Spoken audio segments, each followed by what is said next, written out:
இருக்க இந்த del alien laptop குறைஞ்சபட்சம் ரேட்டு 1,50,000 ரூபாய்க்கு மேல வரும். ரீசெண்டா லேப்டாப் ஹீட்டிங் ஆகுதுன்னு வேற ஒரு சர்வீஸ் பண்ணிக்கிறாரு. என்ன பண்ணிருக்காங்க நீங்களே பாருங்க. இதே அந்த லேப்டாப்போட heating and motherboard assembly liquid மெட்டலோட தெர்மல் பேஸ்ட்டை சேர்த்து குழப்பி அடிச்சுட்டாங்க. தெரியுதுங்களா? ஊத்தி வச்சிருக்காங்க. ஸோ இந்த மாதிரி பண்ணனதுனால லேப்டாப் ரொம்ப ஓவர் ஹீட்டிங் ஆகி போர்டில் இஷ்யூஸ் ஆகி ஆன் ஆகாம போயிருச்சு. அதுக்கப்புறம் நடந்ததா பெருங்கூத்து. ஸோ போர்டில் இந்த இருக்கக்கூடிய இண்டக்டர் காயில்ல ஷார்ட் காமிக்குதுங்களா?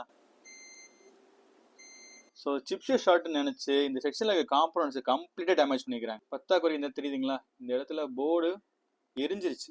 ஆக்சுவலா ஷார்ட் கிடையாது. ஒரு ப்ரூஃபோட காமிக்கிறேன் பாருங்க. இந்த போர்டை பாருங்க ஃப்ரெண்ட்ஸ். இது வந்து ரிமூவல் ப்ராசஸர் இருக்க போர்டு.